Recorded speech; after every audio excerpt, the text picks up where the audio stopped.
안녕하십니까. 부산나우 아나운서 최현호입니다. 벌써 오늘이 설 연휴 마지막 날입니다. 많은 분들 고향 다녀오셨을 텐데 최용숙 프로듀서는 설에 어디 좀 다녀오셨습니까? 네, 부모님도 뵙고 처가에도 다녀왔습니다. 기성길 교통체증 때문에 자가용을 이용하지 않고 대중교통을 이용하는 분들도 많으신데요. 최현호 아나운서, 혹시 이번 설에 택시 타보신 적 있습니까? 네, 저는 직접 운전을 해서 고향에 다녀왔는데 고향에 가서는 택시를 이용했습니다. 아무래도 택시가 많다 보니까 택시 이용하기가 편리하더라고요. 맞습니다. 택시 수가 많은 만큼 도로에 빈 택시들도 참 많은데요. 빈 택시들이 늘어나면서 승객들을 태우기 위한 경쟁도 치열해지고 있습니다. 택시의 불법 주정차로 인해 극심한 교통 혼잡이 빚어지고 있고 심지어 버스 전용 차로로 택시들이 드나들면서 승객을 태우고 출발하는 택시가 버스와 충돌하는 아찔한 광경도 심심찮게 벌어지고 있습니다. 빈 택시가 늘어나면서 택시를 줄여야겠다는 목소리도 커지고 있는데요. 부산나우가 그 현장에 나가봤습니다. 오전 11시 부산역 앞 택시 승강장에는 아침부터 택시들이 줄지어 서 있습니다. 짧게는 30분에서 길게는 1시간을 기다려야 겨우 손님을 태울 수 있는데요. 택시 기사들은 이런 상황이 답답합니다. 너무 영업이 안 돼요. 너무 택시들이 많으니까. 인구는 주는데 대수는 계속 늘어나갖고 지금 포화 상태입니까? 손님은 줄고. 점심때가 조금 지난 시각 택시 기사들이 즐겨 찾는 식당가를 찾았습니다. 예년에 비해 식당 안은 한산한데요. 식사 중인 한 기사를 만났습니다. 많이 줄었지. 많이 줄었습니까? 예. 그 옛날에 하고는 차이 진짜 많이 나요. 몇 년 전이요? 작년하고 나가볼 때는 한 20%는 줄었어요. 작년보다는. 노력의 대가만큼 벌어가는 것은 택시는 맞습니다. 그런데 요즘은 너무나 택시 이용하는 사람들이 없어요. 저녁이 돼도 손님이 없기는 마찬가지. 곳곳에서 빈 택시들을 쉽게 볼 수 있습니다. 그렇다면 손님들은 얼마나 줄었을까? 지난해 부산시에서 조사한 대중교통 이용자 현황을 보면 버스 이용객은 2008년 이후 3% 줄었고 도시철도는 신설 노선의 영향으로 4% 늘었습니다. 같은 기간 택시는 버스와 같이 2008년부터 꾸준히 하락하고 있습니다.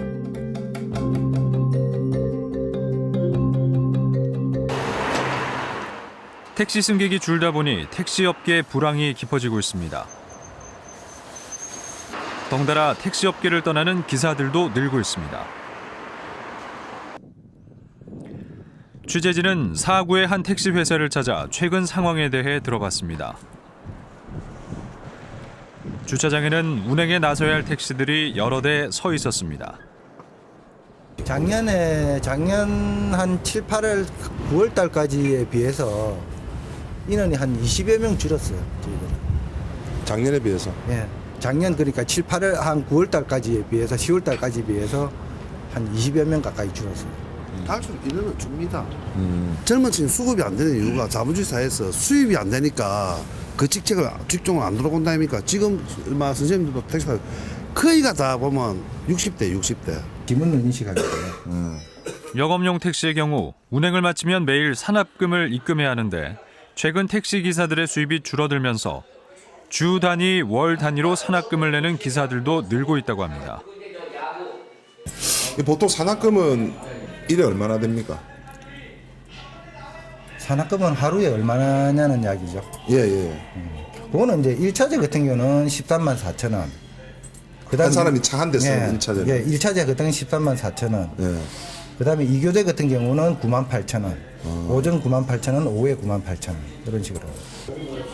그러면 보통 그 기사분들 한 달에 실제 수령하는 액이 얼마 정도 됩니까? 요즘 또 경기가 안 좋다 보니까 손님이 없어요. 거의 제가 봤을 때 평균적으로 보면은 한 150에서 180 사이 정도도 180도 안 되는 것 같아요. 150 조금 넘을 것 같아요. 그렇다면 개인 택시의 경우는 어떨까? 취재진은 한 개인 택시를 따라가 봤습니다. 하루에 손님은 한 몇 분 정도 태우십니까? 평균에서 한 30회 30회 정도. 예, 예. 아, 생각보다 많이 태우지는 못하네요. 예. 그러면 그 한 30회 정도 태우면 그 아까 12시간 일하신다고 말씀하셨죠? 예, 예. 예. 그 12시간 일해서 한 30분 정도 태우고 나면 수익이 어느 정도 됩니까? 그러니까 가스 넣고 한 돈 10만 원 됩니다. 돈 10만 원. 예. 그러면 월로 하면 얼마 정도 됩니까? 한 200 정도. 아, 하루 10만 원인데도 그 쉬는 날이 있어서 그런 거죠? 예, 이틀하고 하루 쉬고 20일 근무. 법인 택시, 개인 택시 할 것 없이 택시업계가 전반적으로 어려움을 겪고 있었습니다. 부산시는 지난 2014년 택시업계에 대한 실태 조사 결과를 내놨는데요. 부산의 택시 수는 개인 택시와 법인 택시를 합해 모두 25,047대. 그런데 택시업계가 적정한 수익을 얻기 위해서는 지금보다 8천여 대 적은 17,000대 정도를 유지해야 하는 것으로 조사됐습니다. 취재진은 부산시 대중교통과를 찾아 택시 공급 초과 이유에 대해 들어봤습니다. 최종적으로는 이렇게 대중교통을 좀 이제 최근 8년간 택시 이용률이 계속 떨어지고 있습니다. 한 5% 정도 계속 떨어지고 있습니다. 그 이유는 자가용 승용차가 계속 증가하고 있고 또 대리운전, 최근에 대리운전이 기하급수적으로 지금 이용률이 올라가고 있습니다. 그리고 또 하나 택시 운수 종사자들 경우에 실질 월 수입이 한 180만 원에서 150만 원 정도 거의 최저 생계비 수준에 도달했기 때문에 이게 수요가 없기 때문에 감차해야 된다 그런 결론에 도달했습니다. 정부는 지난 12월 31일 택시 산업을 활성화하기 위해 속칭 택시발전법과 시행령을 공표했는데요. 전국적으로 택시업계가 불황에 빠지면서 정부는 관련법을 만들어 자치단체가 직접 실태를 조사하고 택시의 적정 공급 규모를 정하도록 했습니다.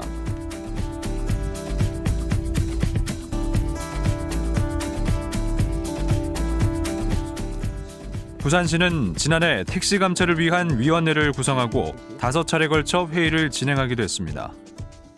전체 이 양조합이나 노조나 우리 시나 또 전문가들이나 시민단체에서 이 공감대는 다 형성돼 있는데 첫 단추는 끼고 가야 된다.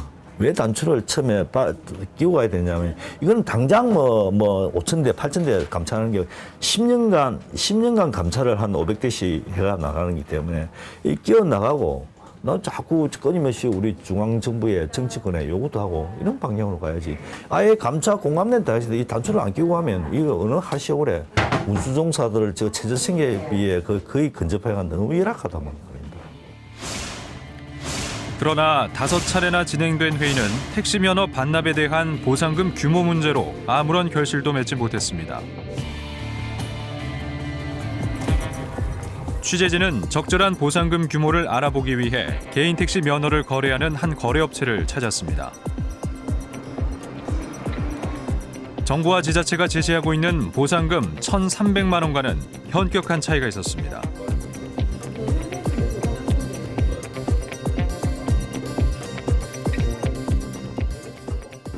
지금 그러면 거래되는 시세가 어느 정도입니까? 약 지금 한 9,200개에서 거래되고 있습니다. 9,200만 원. 예, 9,200만 원. 아, 한 15년 전에는 이 매매되는 가격이 얼마였습니까? 그때 당시는 한 4,500.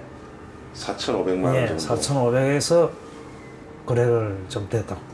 그러면 15년 사이에 좀 2배가 뛴 거다, 그죠? 예, 약 2배 정도는 올랐죠. 개인 택시 조합을 찾아 정부와 부산시의 보상금에 대한 입장을 들어봤습니다. 조합은 감차에 드는 비용의 상당 부분을 업계에 부담시킨다는 점에서 부산시 입장을 받아들이지 못하겠다고 말합니다. 감찰을 하는 것은 정부와 지자체에서 인센티브까지 합해서 어느 정도 한 70% 정도 부담을 하고 업계 보고 한 20-30% 이래 한다면은 저희 조합원들한테 한번 제가 이 동의 절차도 한번 이렇게 물어나 보겠지만은 지금은 이 정부 지자체 한 1,300만 원 가지고 나머지 한 8천여만 원을 갖다가 우리 업계 보고 출연금으로 부담하라 하는 것은 도저히 우리 조합원들한테 동의받기가 아마 어렵습니다. 개인 택시뿐만 아니라 법인 택시의 입장도 단호합니다. 택시 면허 실거래 가격에도 못 미치는 지원금으로는 감차에 적극적으로 나설 수 없다고 말합니다. 작년 연말에 감차위원회에서 인정한 금액이 법인 택시 대당 2,700만 원입니다.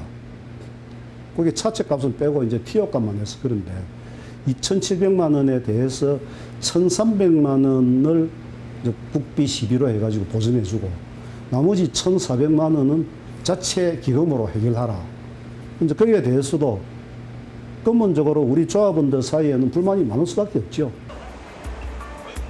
부산시는 업계 불만을 인정하면서도 정부의 추가적인 지원이 없으면 1,300만 원으로 정해진 보상금 이상을 지급하기 어렵다는 입장입니다. 다만 정부에 업계 입장을 적극적으로 전달하겠다고 밝혔습니다. 그 객차 부분은 일단 양조합에서 그 조합원들이 출연금으로 충당하고 또 우리 시에서도 중앙정부에 끊임없이 건의도 하고 지난주에 제가 올라갔는데 그 대중교통 가장 회의할 때 올라가고 한 50% 정도는 좀 국비를 좀 내려줘야 되겠다 그런 건의도 했습니다. 승객이 줄면서 수익 악화에 직면하고 있는 부산의 택시업계. 감차 사업을 통해 수익과 서비스를 개선할 수 있다는 공감대는 개인 택시조합과 법인 택시조합 모두 가지고 있었는데요.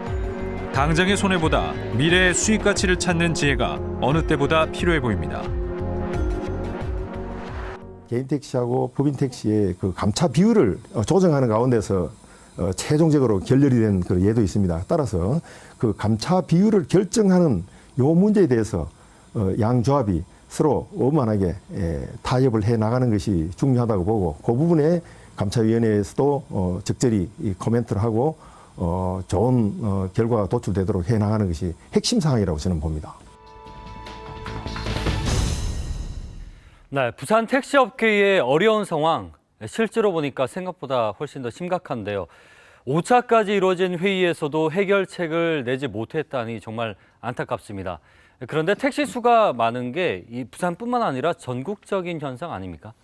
네, 맞습니다. 국토교통부에서 전국적으로 이 사업을 시행하는 이유가 바로 그겁니다. 부산시를 비롯해 용인시, 청주시, 대구시 등 여러 지역에서 이미 택시 감차 논의를 진행하고 있습니다. 지난 6일에는 김문수 전 경기도지사가 대구에서 택시기사 체험을 하고 난 뒤에 택시기사들의 처우 문제를 거론하면서 택시 감차가 꼭 필요하다고 주장하기도 했습니다. 그렇군요. 그만큼 택시기사들의 처우 개선을 위해서라도 택시 감차 꼭 필요하다는 건데 이 감차가 잘 되고 있는 지역은 없습니까? 네, 택시 감차 시범 지역으로 대전광역시가 선정돼 있는데요. 택시 산업 활성화를 위해서 정부와 시, 택시업계가 적극적으로 함께 좀 논의를 진행을 했습니다. 그래서 약 62%의 개인 택시 조합원들이 감차를 하겠다 그런 동의 의사를 밝히기도 했는데요. 이는 이제 기사 한 명당 약 5만 원씩 그 감차 출연금을 납부하면서 그 감차가 진행되는 뭐 그런 경우입니다. 네, 대전시에서 이 택시 감차가 잘 될 수 있었던 이유는 무엇입니까? 네, 대전시가 그나마 택시 감차가 좀 원활하게 될 수 있었던 이유 중 하나는 바로 지원금 문제가 원만하게 해결됐다는 건데요. 택시업계가 부담해야 할 지원금 중 정부의 지원금이 시범 사업이다 보니까 좀 더해져서 상식적인 수준에서 책정됐다는 겁니다. 약 한 절반 정도보다 좀 약간 상회하게 지원금이 보상된 걸로 나타났습니다. 대전시는 특별히 이제 시범 지역이라서 이제 그랬던 건데 부산시는 올해 4월부터 택시 감차위원회를 다시 이어갈 계획이라고 밝혔습니다. 부산시와 택시업계 사이에 지원금 협의도 좀 원만히 이루어져야 될 텐데 택시기사들이 바라는 좀 상식적인 수준에서의 합의가 이루어지길 바라봅니다. 그렇군요. 아무쪼록 올해부터는 택시 감차 문제가 원만하게 해결이 잘 되면 좋겠습니다. 오늘 소식 고맙습니다.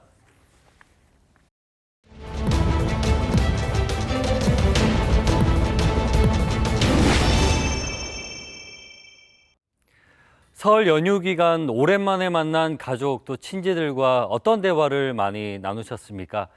혹시 설 차례상 준비하면서 한 번씩 들렀던 전통시장에 관한 얘기는 없었는지요? 전통시장 상품권에 카드 결제도 가능하고 또 대형마트처럼 카트를 밀고 다닐 수 있는 전통시장의 발전 놀라셨을 텐데요. 전통시장하면 불편하고 전 근대적이며 또 낙후하다는 꼬리표가 붙어 다녔는데요. 이런 이미지를 말끔히 벗고 밝고 쾌적한 곳으로 변신한 전통시장들이 늘고 있습니다. 전통시장에 불고 있는 새로운 변화, 부산나우에서 담아봤습니다.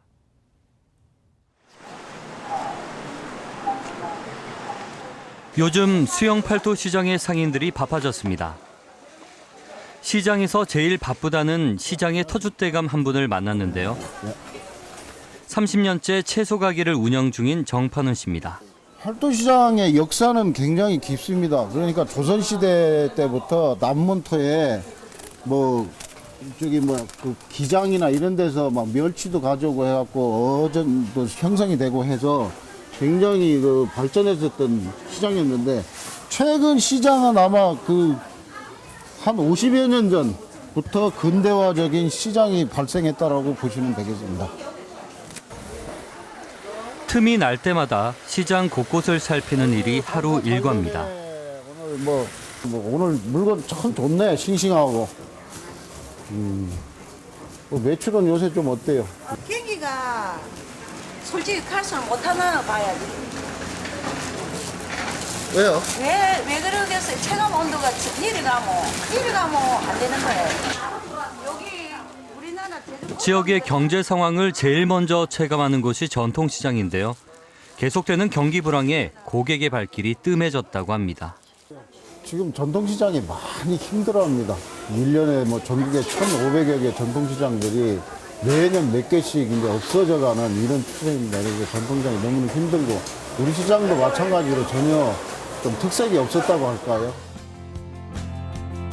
그래서 도입한 것이 바로 야시장입니다.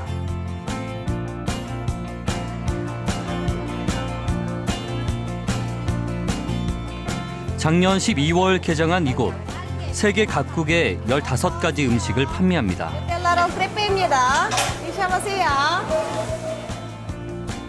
야시장 상인의 30%가 외국인으로 각국의 대표 음식을 만듭니다. 밀가루 반죽으로 만들고 빵 만들고 위에다가 초콜릿 바르고 땅콩 뿌리고 바나나 딸기 넣고 롱가 줄줄 감아서 먹는 거예요. 되게 맛있어요. 야시장이 들어서면서 전국 각지에서 수많은 사람들이 찾아올 정도로 인기가 뜨겁습니다. 저기 어디서 오셨어요? 부산이요. 여기 어떻게 알고 됩니다. 페이스북 보고. 부산 가면 여기 가면 맛있다고. 맛있다 그래서. 맛있다 그래서? 네, 감사합니다. SNS를 통해 야시장의 입소문이 퍼지면서 수영팔도 시장이 새로운 관광 명소로 급부상한 것입니다. 시장에 아무래도 길거리 막 음식들도 많고 해서 그냥 밥 먹고 단 거 먹으려고 왔어요. 그럼 여기는 어떻게 찾아온 거예요? 여기요? 광안대교 갔다가 주변에 시장을 검색해서 온 거예요. 민선으로 가지 마세요. 야시장이 알려지면서 수영팔도 시장 분위기도 달라졌습니다. 시장의 활기가 되살아난 거죠. 저 분위기가 다릅니까? 야시장. 네네. 당연히 낫죠. 어떻게 다르요? 사람이 많으니까 손님들이 젊은 사람이 많이 와요. 그래요? 전쟁에 젊은 사람 많이 옵니다. 야시장 이전보다 방문객이 2배로 늘었습니다.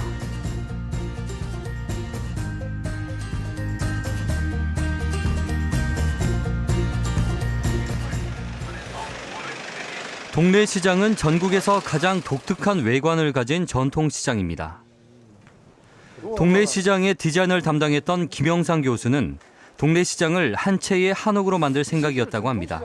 분위기가 확실히 나네요. 그렇죠. 여기가 전통시장 분위기. 이거는 조선시대 후기 분위기로 나타냈었거든요. 우리나라 경기도 민속촌이라든지 그쪽에라서 저희들이 자료 조사를 되게 많이 했었고요. 원래는 이런 모양이었어요. 이런 모양이었죠. 예. 이거 어떻게 그럼? 자, 이런 모양이었는데, 그래서 오시는 분들이 보면은 이렇게 굉장히 한국적인 이미지다라는 그런 느낌을 되게 받는 것 같습니다. 옥상 외관에 기와를 설치하고 처마 끝에 청사초롱을 매달아 자그마치 246년이라는 동네 시장의 오랜 역사를 강조하고 있는데요.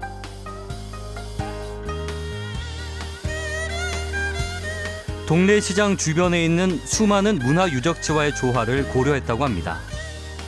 시장 뒤편에 자리한 송공단, 그 반대편에 위치한 동래부 동원 등 주변의 유적과 잘 어울릴 수 있도록 시장의 전통의 옷을 입힌 겁니다.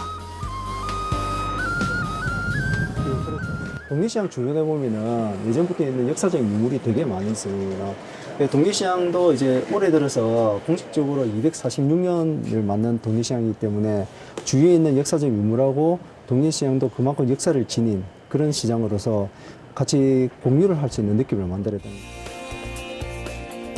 전통시장의 개선점에 대해 부산 시민에게 물어봤습니다.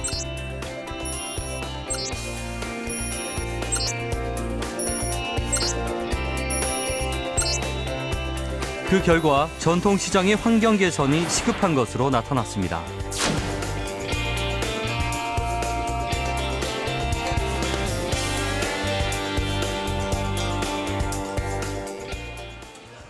전통시장은 10여 년 전부터 시설 현대화에 주력해 왔는데요.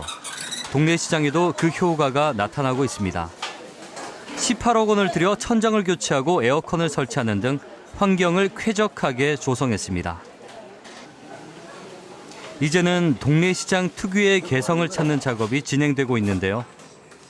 동네 특산물인 파전을 동네 시장의 특화 상품으로 선정해 판매하고 있습니다. 시설의 현대화라는 외적인 변화에 역사성이라는 시장의 특성에 더해져 시장에 새로운 바람을 일으키고 있습니다.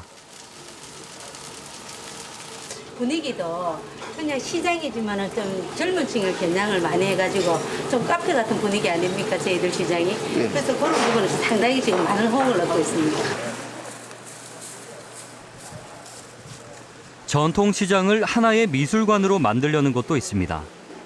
세 개의 시장이 하나로 결합한 서동 미로시장이 바로 그 주인공입니다. 빈 공간을 활용해서 쉼터를 또 조성하게. 이쪽으로 보시면 이제 여기가 골목시장이라고 해서 400m 거리예요. 쭉 일자로 돼 있는데 이쪽으로 보시면 골목이 미로 같다고 해서 붙여진 이름. 서동 미로시장에는 눈길 닿는 곳곳에 벽화가 그려져 있습니다. 어둡고 칙칙하던 시장에 화사한 벽화가 들어서면서 아름다운 미로시장으로 변신 중입니다.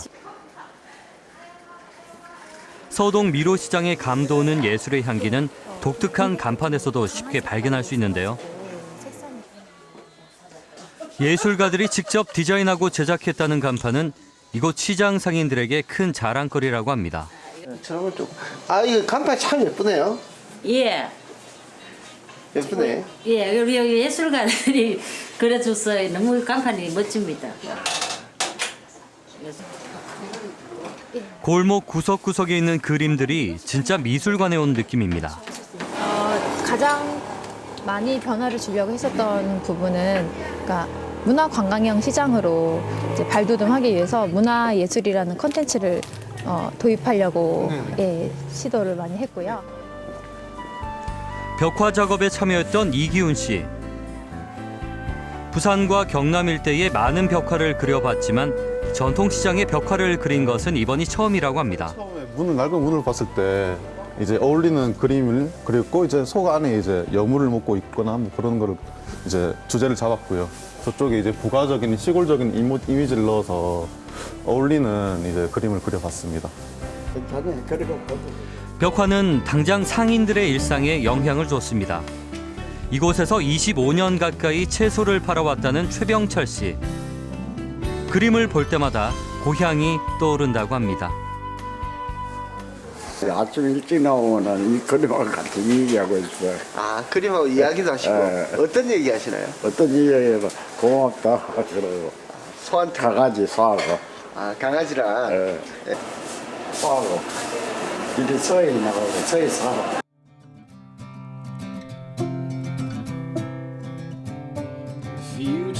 서동 미로시장이 선택한 공공미술 프로젝트의 결과 시장이 하나의 미술관으로 변했는데요. 8명의 작가가 완성한 9개의 작품이 시장을 찾는 이들에게 새로운 볼거리를 제공하고 있습니다. Life thus fall. It's not a part of who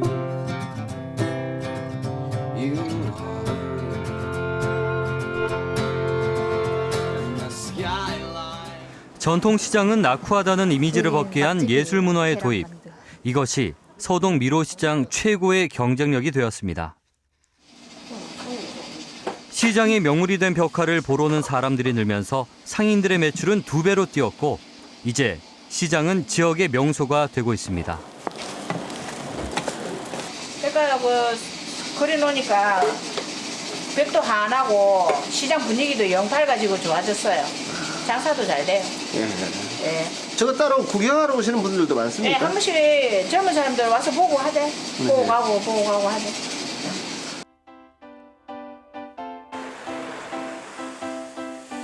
초량시장에 들어서면 제일 먼저 눈에 띄는 것이 지붕의 아케이드입니다. 공사비 23억 원을 들여 완공한 아케이드와 상품 진열대에서도 초량시장의 변화를 엿볼 수 있습니다. 예, 시장이 한 130년의 역사를 가지고 있습니다. 부산에서 몇 안 되는 골목형 시장 중에 하나죠. 우리 시장. 부산의 명물로 손꼽히는 어묵. 어묵은 초량시장의 특화 상품인데요. 고객들이 가장 많이 찾는 인기 상품입니다. 고루고루 이었습니까? 네. 시간 다 들어갔어. 네, 이 집 어디가요? 제일 맛있어요. 전통이 있는 집이요. 지난 1월 초량시장에 매우 의미 있는 행사가 열렸습니다. 초량시장의 특산물인 어묵을 시장 브랜드로 만들기 위한 행사입니다. 이제 심사위원님들께서 평가를 잘 해주셔가지고 만약 이 제품이 상품화된다면 우리 시장이 좀 더 활성화하는 데 기여하게 될 것 같습니다. 이날 선보인 개발품은 모두 9가지. 초량의 신제품 개발에 많은 사람들이 관심을 보이고 있습니다. 안에 치즈가 들어간다고 만들었고요. 제육 같은 아까 여기 이제 육고기도 돼 있잖아요. 그러니까 제육 같은 걸 넣어서 또 이제 좀 맛을 조금 더 어른들 입에 맞게. 개발품 가운데 맛과 조리 과정에서 시장성이 있는 요리 3가지를 엄선해 초량시장의 브랜드를 단 신제품을 출시하게 됩니다. 초량시장이 아마 먹는 부분의 특화형으로 볼 때는 상당히 초량시장의 발전에 기여하지 않겠느냐는 그런 생각입니다. 이제 커틀렛 부분은 상당히 독창성이나 맛이라든가 뛰어났던 것 같습니다.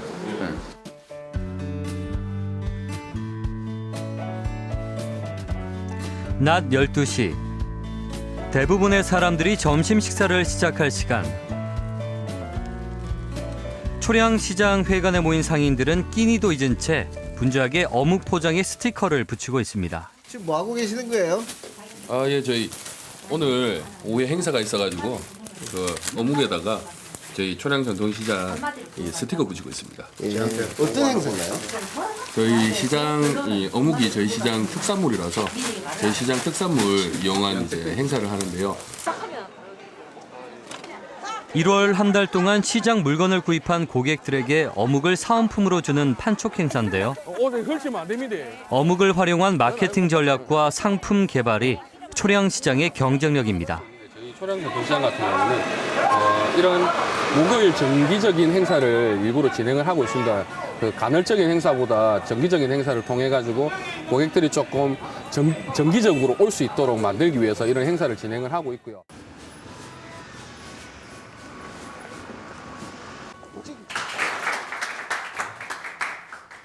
시장에서 개최한 이색적인 행사의 참가자들이 첫인사를 나누고 있습니다. 이번 취지가 이런 전통 시장의 그 장점들을 좀 많이 부각을 해서 활성화를 하는 부분들이 있어서 제가 그거에 좀 동참을 하고자 좀 도움이 될 수 있을 것 같아서 지원을 했고. 최종 선발된 9명의 참가자들은 대형마트와 전통시장을 비교 체험하게 됩니다. 시장도 한번 가보고 또 마트도 한번 가봐서 과연 이 마트와 시장이 어떤 것이 더 좋은가 이런 것들 한번 이렇게 실제로 한번 체험도 해보면서 그게 나온 결과들을 가지고 우리 시장이 좀 부족하고 또 개선해야 될 점들을 새롭게 좀 만들어가고자 하는 그런 차원에서 이 비교 체험을 한번 실시하게 된 것입니다. 체험단은 3명이 한 주가 돼 움직입니다. 전통시장부터 둘러보기로 한 3사람. 시장의 다양한 상품의 종류와 가격을 알아보며 장을 보는데요. 시장이 내세우는 먹거리 테스트가 시작되었습니다. 아 진짜 간장만 먹는 사람은 간장만. 상품의 품질, 판매자의 서비스, 위생 상태를 살피는 동안 전통시장이 새롭게 다가옵니다. 닭 같은 거 잘 손질 안 해주잖아요. 근데 시장은 다 손질해 주시거든요. 그래서 좋아요. 이 시장만의 문화가 있다는 걸 많이 느끼게 되었고, 그 어떠한 가게가 그 간판이 없었는데 그 가게 이름을 뭐라고 저희가 생각하면 되냐고 하니까 오리집 옆이라고 생각하면 된다라고 하시더라고요. 그러니까 그만큼 좀 시장 상인들 간에 약간 소통이 많이 있는 걸 많이 느꼈고, 또 더 이렇게 호환 인심, 그다음에 뭐 친절한 말씀들, 따뜻한 이야기 이런 것들이 참 상인분들이 따뜻하시구나 하는 걸 많이 느끼고 가는 시간이 되었습니다. 부산 소비자들의 시장 이용 형태를 조사했습니다. 이용자 수 100명을 기준으로 했을 때 전통시장이 30.6%, 대형마트가 38.9%를 차지했습니다. 서비스 만족도에서는 흥미로운 결과가 나왔습니다. 전통시장이 80점을 웃도는 점수로 대형마트보다 만족도가 더 높은 것으로 나타났습니다. 시장의 어떤 변화, 또 시장의 지속적인 어떤 새로운 어떤 핵심들은 앞으로 그 지역의 어떤 발전시켜 나가고 또 지역의 한 경제적인 축 또는 문화의 축 또는 어떤 관광의 축, 고객들의 축, 지역 전체 공동체의 축으로서 역할을 할 것이라 이렇게 생각이 듭니다. 전통시장의 변신. 변하지 않으면 도태된다는 상인들의 절박함이 담겨 있습니다. 남들과는 다른 차별화 전략, 전통시장의 이유 있는 변신이 시작됐습니다. 현재 부산의 전통시장은 모두 216곳, 32,600개의 점포가 운영 중입니다. 이곳을 삼터로 살아가는 분들만 44,000명에 이르고 있습니다. 상인들은 유통환경이 변한 90년대부터 위기를 맞았다고 합니다. 전통시장이 이렇게 경쟁력을 잃고 고객이 줄어들자 정부는 지난 2005년부터 전통시장 활성화를 위해서 지원을 해오고 있습니다. 초창기에는 시장의 지붕 아케이드, 주차장 건립, 화장실 등 시설의 현대화에 초점을 맞췄다면 최근에는 문화를 통한 전통시장 활성화 사업을 진행 중인데요. 화면에서 보신 것처럼 시장의 디자인을 바꾸고 예술과 야시장을 도입하는 등 시장만의 차별화된 개성을 찾아가고 있습니다. 덕분에 전통시장은 하나의 문화체험 공간이자 또 지역의 관광 명소로서의 역할도 톡톡히 할 것으로 기대가 되고 있습니다. 전통시장의 변신, 부산나우도 함께 응원하겠습니다.